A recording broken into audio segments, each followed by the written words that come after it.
الحمد للہ نحمدہ ونستعینہ ونستغفرہ ونؤمن بہ ونتوکل علیہ ونعوذ باللہ من شرور انفسنا ومن سیئات اعمالنا من يهده الله فلا مضل له ومن يضلله فلا هادي له ونشهد أن لا إله إلا الله وحده لا شريك له ونشهد أن سيدنا وسندنا وشفيعنا ومولانا محمدا عبده ورسوله صلى الله تعالى على خير خلقه محمد وآله وأصحابه أجمعين أما بعد فأعوذ بالله من الشيطان الرجيم بسم اللہ الرحمن الرحیم انما حرم علیکم المیتۃ والدم ولحم الخنزیر وما أہل به لغیر اللہ وقال اللہ تبارک وتعالی وما أنفقتم من نفقة أو نذرتم من نذر فإن الله يعلمه وما للظالمين من أنصار صدق الله العظيم وصدق رسوله النبي الكريم ونحن على ذلك من الشاهدين والشاكرين والحمد لله رب العالمين۔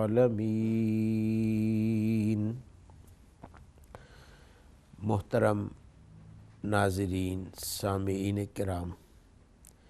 السلام علیکم ورحمۃ اللہ وبرکاتہ۔ اقرا ٹی وی کہ اس پروگرام میں آپ کے سامنے دین و دنیا کا پروگرام پیش کیا جا رہا ہے۔ اس میں آپ ہمارے ساتھ رابطہ قائم کر سکتے ہیں۔ خواب کے بارے میں معلومات آپ حاصل کرنا چاہیں یا دینی معلومات حاصل کرنا چاہیں، کسی مسئلے کے بارے میں آپ کو تحقیق مقصود ہو یا فتویٰ پوچھنا چاہیں، آپ ان امور کے سلسلے میں یہاں بریڈ فورڈ کی لوکل برانچ میں کال کر کے رابطہ قائم کر سکتے ہیں۔ اور یہ پروگرام جیسے آپ جانتے ہیں آپ کے لیے یہ لائیو ہوتا ہے، جس کا معنی یہ ہے کہ آپ جس وقت چاہیں ہم سے رابطہ قائم کر سکتے ہیں۔ آپ اپنی رائے سے ہمیں مطلع کرنا چاہیں اور اس وقت جتنے بھی سامعین ہمارے ساتھ ہوتے ہیں ان کے ساتھ شیئر کرنا چاہیں تو یہ بھی آپ کے لیے ایک اچھا موقع ہے، آپ رابطہ قائم کر سکتے ہیں۔ اس بابرکت مہینے میں جو ہم عبادت ادا کرتے ہیں، اللہ تعالیٰ کے نام پر صدقات اور خیرات جو دی جاتی ہیں، بعض مسائل ہم نے پچھلی مجلسوں میں تفصیل کے ساتھ ذکر کیے تھے، اور انشاءاللہ تعالی آج کی اس مجلس میں بھی اسی طرح کے صدقات اور خیرات کے اللہ کی راہ میں دینے کے متعلق چند مسائل ہیں جن کی طرف آپ کو توجہ دلائیں گے۔ ان میں سے ایک اہم مسئلہ وہ نظر کا مسئلہ ہے کہ نظر کسے کہتے ہیں اور نظر دینے کا صحیح طریقہ کیا ہے، اور نظر اور منت جو مانی جاتی ہے اس کی غرض کیا ہونی چاہیے، کس موقع پر کرنا چاہیے۔ آج ہم اس عنوان سے کچھ باتیں آپ کے سامنے پیش کریں گے۔ میں نے گزشتہ مجلس میں آپ کے سامنے ذکر کیا تھا کہ آپ اللہ کے نام پر کوئی چیز دیں تو اس میں یہ نیت کر سکتے ہیں کہ اس کا ثواب فلاں شخص کو مل جائے، تو یہ بھی کیا جا سکتا ہے۔ تو اس میں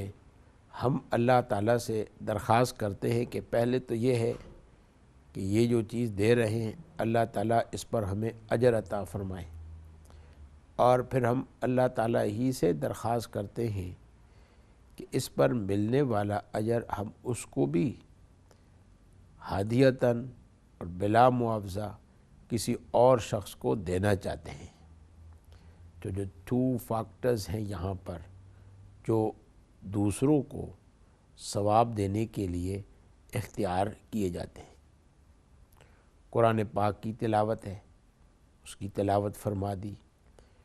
تو اب پڑھنے والے نے محنت کی، پڑھا، وقت لگایا، اب اخلاص کے ساتھ جتنا پڑھے گا، جتنے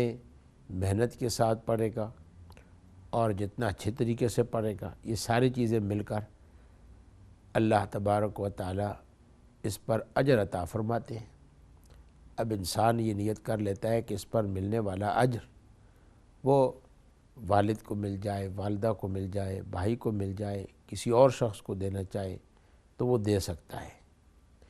تو یہ ہے کسی شخصیت کو ثواب پہنچانے کا طریقہ۔ بعض اوقات ہم مشکلات میں ہوتے ہیں، تکلیفوں میں ہوتے ہیں، اور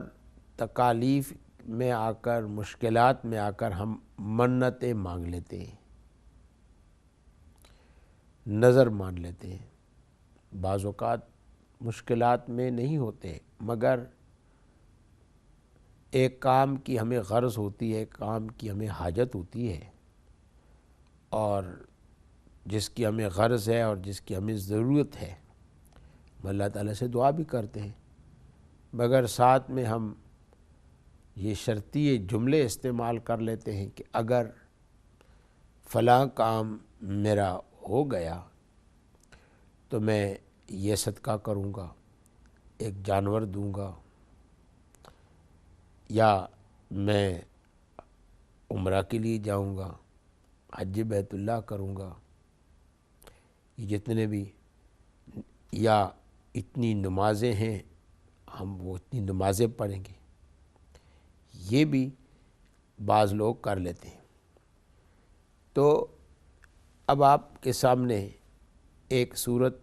میں نے آپ کے سامنے پیش کی کہ مصیبتیں اور مشکلات آ جاتی ہیں تو اللہ تعالیٰ سے ہم یوں کہہ دیتے ہیں کہ یہ جانور دینا ہے، اتنی رکعتیں پڑھنی ہیں، فلاں کام کرنا ہے، اگر یہ مصیبت ہم سے ٹل جائے۔ اور دوسری صورت یہ ہے کہ آنے والے وقت کے متعلق کوئی آنے والا کام ہو اور اس کے متعلق ہم یوں کہیں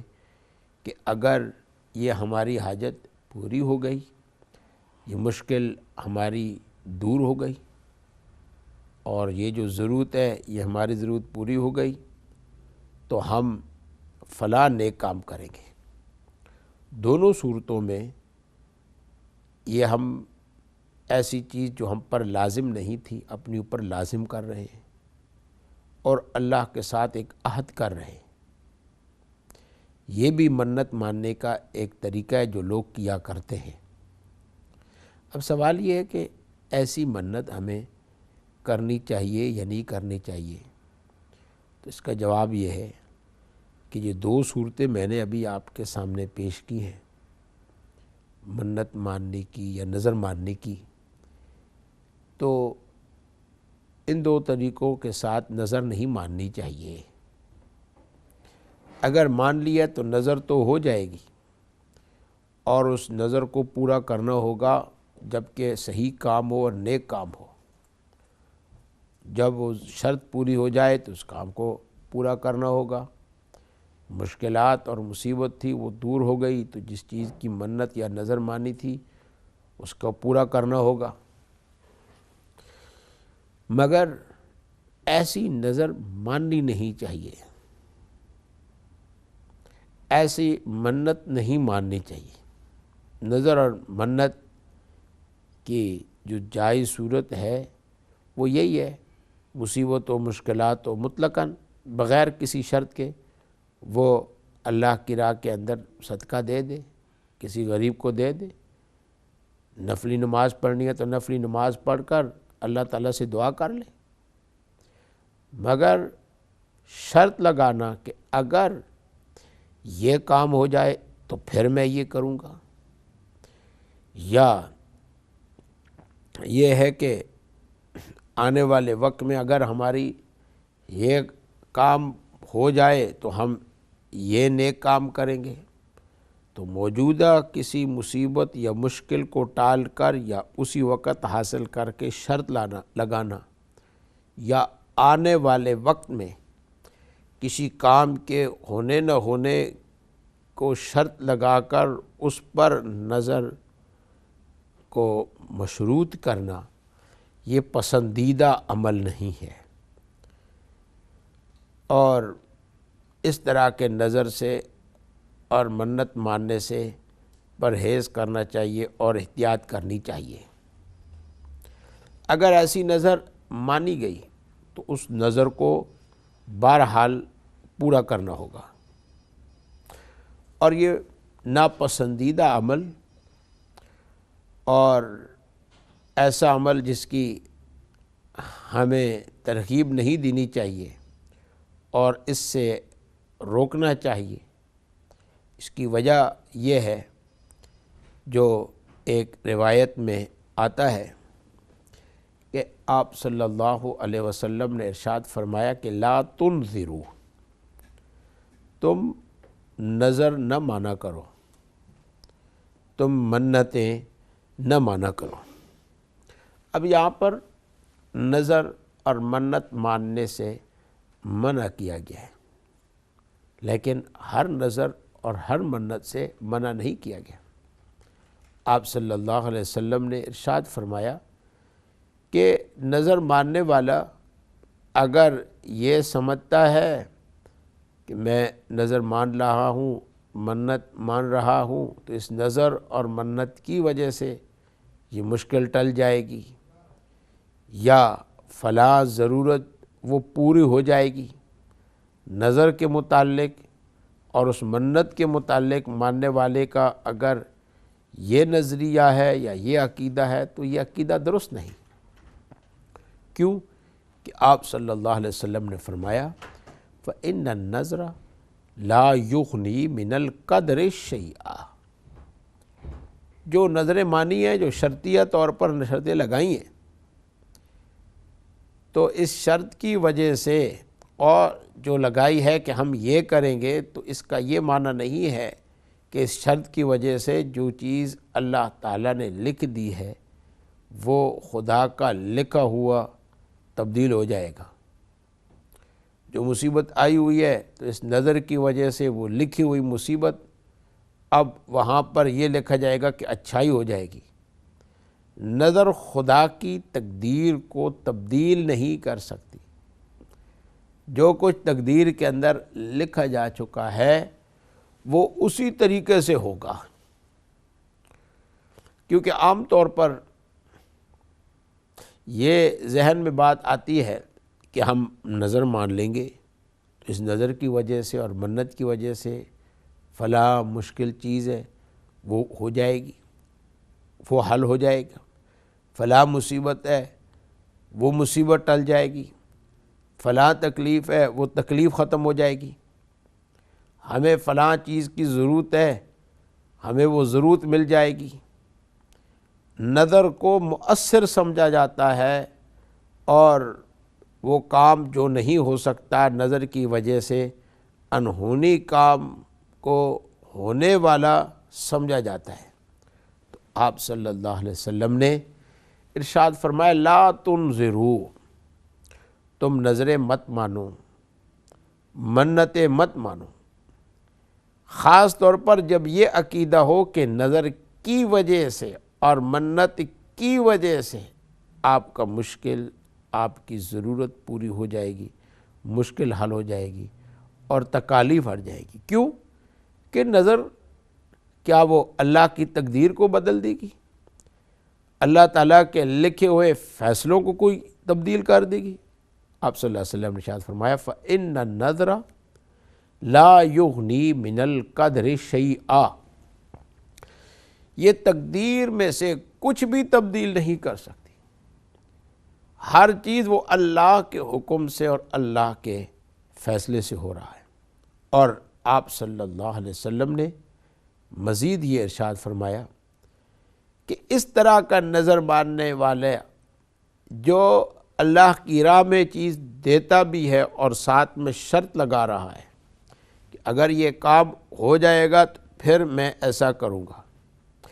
فلاں تکلیف ہے وہ دور ہو جائے گی تو پھر ہم اتنی نمازیں پڑھیں گے، بیماری ہے وہ دور ہو جائے گی تو ہم فلاں نیک کام بیت اللہ کی طرف روانہ ہو جائیں گے، فلاں مشکل حل ہو جائے گی تو فلاں جانور ہم ذبح کر کے تقسیم کریں گے۔ اس طرح اگر نظر مانی گئی اور منت مانی گئی تو آپ صلی اللہ علیہ وسلم نے ارشاد فرمایا کہ وَإِنَّمَا يُسْتَخْرَجُ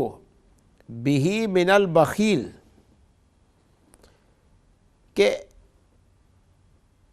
یہ اس طرح نظر ماننے والا اور منت کرنے والا وہ اللہ تعالیٰ کی ذات پر بھروسہ نہیں کر رہا،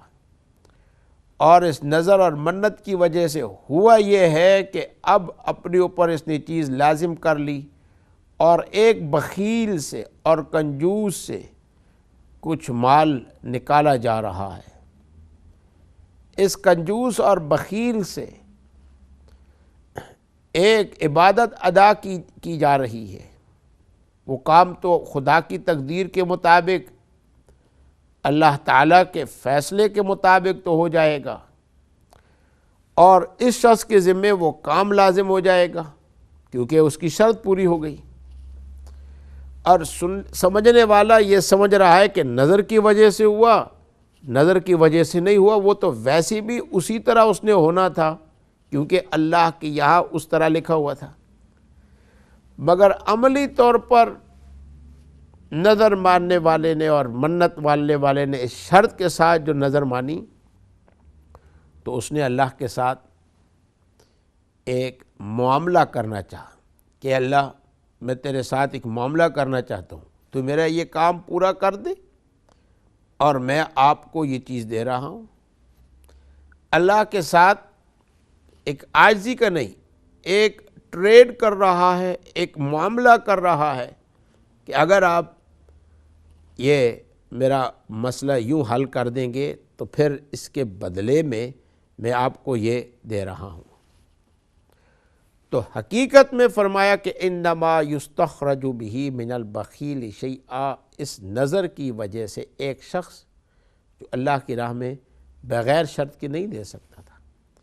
ایک شخص بغیر شرط کے اپنے اوپر کوئی چیز لازم نہیں کر سکتا تھا، اور حقیقت میں وہ بخیل ہے، بخل کرنے والا ہے، جو خرچ کرنے کی جگہ ہے اس جگہ پر خرچ نہیں کر رہا، اور اس سے ایک مال نکالا جا رہا ہے، اس سے عبادت ایک ادا کی جا رہی ہے۔ تو یہ روایت بخاری شریف میں بھی ہے، مسلم شریف کے اندر بھی یہ روایت موجود ہے کہ آپ صلی اللہ علیہ وسلم نے ارشاد فرمایا کہ لا تنظروا، کہ نظر اس طرح نہ مانو، فإن النظر لا یغنی من القدر شیئا، تقدیر کے معاملے میں کچھ تبدیل نہیں کر سکتی، اور جو کچھ ہو رہا ہے وہ اللہ کے فیصلے کے مطابق سب کچھ ہو رہا ہے۔ اس طرح کے نظر ماننے سے اور منت ماننے سے ہوا یہ ہے کہ ایک بخیل شخص ہے، یہ آپ صلی اللہ علیہ وسلم فرما رہے ہیں کہ یہ بخیل شخص ہے، ایک کنجوس ہے، یہ بخل سے کام لے رہا ہے، اور جہاں پر خرچ کرنا چاہیے تھا وہاں خرچ نہیں کر رہا، بغیر کسی شرط کے اللہ کی راہ میں دے کر اس معاملہ کرنے کو اپنے لیے یقین نہیں تھا، تو اللہ تعالیٰ کے ساتھ ایک ڈائریکٹ معاملہ کر رہا ہے، تو یہ سخی تو نہ ہوا، اللہ کو دے کر اللہ سے کچھ لینے والا ہوا، اخلاص کے اندر کمی آ چکی ہے۔ تو آپ صلی اللہ علیہ وسلم نے ایک طرف عقیدے کی اصلاح فرمائی کہ نظر اور منت کی وجہ سے سب سے پہلے اپنے عقیدے کو درست کرنا چاہیے کہ ہر چیز وہ اللہ کے اختیار سے ہو رہی ہے، اللہ کی مشیت سے ہو رہی ہے، اللہ کی قدرت سے ہو رہی ہے، کوئی چیز بھی اللہ کی قدرت اور مشیت سے باہر نہیں۔ اور ساتھ ساتھ میں یہ بھی ارشاد فرما دیا کہ ایسا نظر شرط کے ساتھ نظر اور منت ماننے والا حقیقت میں وہ سخی نہیں، وہ اپنے صدقے پر اور جو چیز لازم نہیں تھی اس کو اپنے اوپر لازم کیا، اس پر ناز نہ کرے، وہ سخی نہیں ہے، اس کا اعتماد اللہ پر کمزور ہوتا جا رہا ہے، اور حقیقت میں وہ شخص بخیل ہے، اور اس بخل کی وجہ سے خرچ تو نہیں کر رہا تھا، آخر کار اس کی سمجھ میں یہ بات آئی کہ چلو میں اللہ تعالیٰ سے ایک معاملہ کر لیتا ہوں، اور معاملہ کر کے یہ اپنا مال اس طرح وہ دے رہا ہے۔ ایک کال ہم لیتے ہیں۔ السلام علیکم ورحمۃ اللہ وبرکاتہ۔ وعلیکم السلام ورحمۃ اللہ وبرکاتہ۔ جی جو میں نے تو بہت مانتی ہوں اور بہت مانتی ہوں، اللہ معافی دے، میں نے تو آج سن کے میرے پاؤں کے نیچے سے زمین ہی چلی گئی، اب میں کیا کروں؟ نہیں ٹھیک ہے، وہ پہلے جو مان لی ہیں اللہ تعالیٰ قبول کرے، اور آئندہ نظر دے بغیر شرط لگانے کے کہ اللہ میں یہ راہ میں دے رہی ہوں، تکلیف آ گئی اللہ میں اس راہ میں دے رہا ہوں، شرط لگا کر نہیں دینی چاہیے۔ تو جو اگر میں نے نفل ابھی میں نے پڑھی ہے صراط الحاجت کی، یا رب میری یہ پوری کر، میں شکرانے کے نفل پڑھوں گی، وہ تو کوئی فرق نہیں پڑتا۔ ہاں وہ کوئی فرق نہیں ہے، بس یہ ہے کہ میری اوپر مصیبت ہے، میں 2 رکعت نماز اپنی اوپر لازم کر رہی ہوں اور اس لیے پڑھ رہی ہوں، تو وہ ٹھیک ہے، لیکن اس طریقے سے کہنا کہ فلاں بیماری ٹل جائے گی تو پھر میں اپنی اوپر 2 رکعت، اس کے بعد پھر میں 2 رکعت پڑھوں گی، تو ایسے جملے جو ہیں جو عام طور پر ہم استعمال کرتے ہیں ایسے نہیں کرنے چاہیے، اور حدیث میں اس طرح کی نظر اور منت مارنے سے ہمیں روکا گیا ہے، عقیدے کے اصلاح بھی کروائی گئی ہے، اور منت منوانے کا طریقہ بھی بتایا گیا ہے، اور اللہ تعالیٰ پر بھروسے کا اور اعتماد کا اور توکل کا اور اللہ کے ساتھ تعلق کی نشاندہی اس کے اندر حدیث کے اندر بیان کی گئی ہے۔ میں سب کچھ مانتی ہوں، سب کچھ سوچتی ہوں، کرتی بھی ہوں، جی مگر جو میں مان چکی ہوں ان کا کیا کریں، ان کا نفل ہاں وہ جو مان چکے ہیں تو اس کو پورا کرتے رہیں جی، اور آئندہ مطلب یہ ہے کہ وہ نظر پوری تو کرنی ہوگی، شرط پوری ہو جائے گی تو اس نظر کو پورا کرنا ہوگا انشاءاللہ۔ جی میں حضرت مولا علی مشکل شاہ کے بیٹے حضرت حمزہ کی درگاہ پہ حاضری ماننی کہ اللہ میاں میری پاکستان میں پرابلم جو چل رہی وہ ختم ہوئے تو میں وہاں جاؤں گی، اور جی یہ وہاں جانا ضروری نہیں ہے جی، بس موقع مل جائے تو چلے جانا، موقع نہ ملے تو جانا نہیں ہے۔ کسی بابرکت جگہ کی نظر یا منت مانی ہو تو صرف اور صرف وہ خدا کے گھر کی ہوتی ہے کہ اللہ وہ نظر میں شامل ہو جاتا ہے، لیکن کسی زیارت کی نظر مانی ہو تو وہ نظر واجب نہیں ہے کہ اس نظر کو پورا کرے، وہ نظر صحیح نہیں ہے، وہ منت صحیح نہیں ہے ایک میرے بھائی بنے ہوئے پاکستان، وہ کہتے تھے کہ تمہیں جو عید نوروز آتی ہے ہمیں پچھلے سال گزر گئی وہاں پہ کرنی تھی تو تمہاری سب مشکلیں حل ہو جاتی. وہ میری مشکلیں کیا حل ہوئی کہ میرے گھر میں ٹربل ہو گئی، بس کچھ پریشانی میں میں نہیں جا سکی. وہ جی کہتا اس وجہ سے تمہارا کام سب رک گئے، سب کام الٹے ہو گئے. اب رب سب جب چاہے گا تو اس سیکنڈ میں سیدھا کر دے گا. میں مانتی ہوں یہ کام. میں نے جی اس کو کہا کہ ٹھیک ہے، میرے رب نے اگر تکلیفیں لکھی ہیں نا تو شکر ہے اللہ. پھول تو سب توڑتے، کوئی کانٹے بھی کسی نے تو آخر اٹھانے ہیں نصیب میں. بے شک بے شک. نہیں، وہ غلط نظریہ ہے، فلاں اس کی وجہ سے یہ سارے ہوا، یہ فاسد عقیدہ ہے، اور ایسے شخص کو توبہ کرنا چاہیے. اور یہ وسوسے، ایسی باتیں وہ شیطانی وسوسے ہوتے ہیں. قل اعوذ برب الناس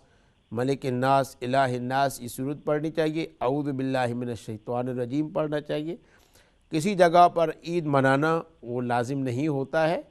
عید جہاں پر بھی آ جائے وہاں پر عید کے احکام انسان پر لاگو ہوتے ہیں. جی وہ عید نوروز تو آپ کو پتہ زیادہ ہے، شیعہ لوگ مناتے ہیں، ہم مسلمان بھی اس دن خوشی کا دن مناتے ہیں. جی. بس وہ عیدیں جو ہے وہ ہماری دو ہی ہیں، ایک عید الفطر ہے اور عید الاضحیٰ ہے، جن کو رسول اللہ صلی اللہ علیہ وسلم نے عید کا لفظ استعمال کیا. اور باقی یہ کسی اور دنوں پر ہماری شریعت میں ان دنوں پر ان کو نہیں بولا جا سکتا. شریعت کے فریم ورک میں یہی دو دن متعین ہیں. اور یوم النیروز اور یوم المہرجان جو پہلے مشرکین مکہ کے دن ہوا کرتے تھے، اور رسول اللہ صلی اللہ علیہ وسلم نے فرمایا اللہ تعالیٰ نے تم کو 2 دن عطا فرمائے ہیں. تو یہی 2 دن ہیں جن کو ہم عید کے ایام کہا جاتے ہیں، اور ان کے خاص احکام ہیں اور ان کی ہم عمل کرتے ہیں. جی انشاءاللہ. تو ابھی جو میں استغفار کے نفل بھی پڑھتی ہوں اور صلاۃ الحاجت بھی پڑھتی ہوں، شکرانے کے بھی پڑھتی ہوں، ہاں وہ پوری پڑھتے رہیں. وہ میری روٹین ہے. پڑھتی ہوں ہاں بیت اللہ کی حاضری کے پڑھتی ہوں، ہاں ہاں مدینے والی کی حاضری کے پڑھتی ہوں. وہ تو کوئی فرق نہیں نا. ہاں، وہ کوئی فرق نہیں ہے. انشاءاللہ تعالیٰ اللہ تعالیٰ اس میں برکت دے گا، اور وہ پڑھتی رہا کرے. انشاءاللہ صلاۃ الحاجہ پڑھتی مجھے رہا کریں. تنگ کر مجھے چھوڑنے کو اتنا تنگ کرتے کہ جنہوں نے میرا ناک میں دھون دیا، اپنی اولاد نہیں دیا، تو اس کا میں کیا کروں. بس وہ اللہ تعالیٰ سے دعا کرتے رہیں، اللہ تعالیٰ ان کو بھی سمجھ عطا فرمائے، اللہ تعالیٰ ہم سب کو ہدایت نصیب فرمائے. اور یہ دعا کرنی چاہیے کہ جو یہ کام کر رہے ہیں، یہ بڑے مشکل کام کر رہے ہیں، اللہ ان کو سمجھ دے، ورنہ ان کے لیے زندگی گزارنا مشکل ہو جائے گا. تو کہیں زیادہ مشکلات میں نہ ہو، تو دعا کے اندر بھی جذبہ ہونا چاہیے. تو انشاءاللہ تعالیٰ یہ ہم پروگرام جو ہے انشاءاللہ تعالیٰ، ابھی ہمارا بریک کا ٹائم ہو رہا ہے بہن، تو پھر بریک کے بعد کوئی مزید بات ہو تو اب ہم سے رابطہ قائم کر سکتے ہیں. السلام علیکم ورحمۃ اللہ وبرکاتہ.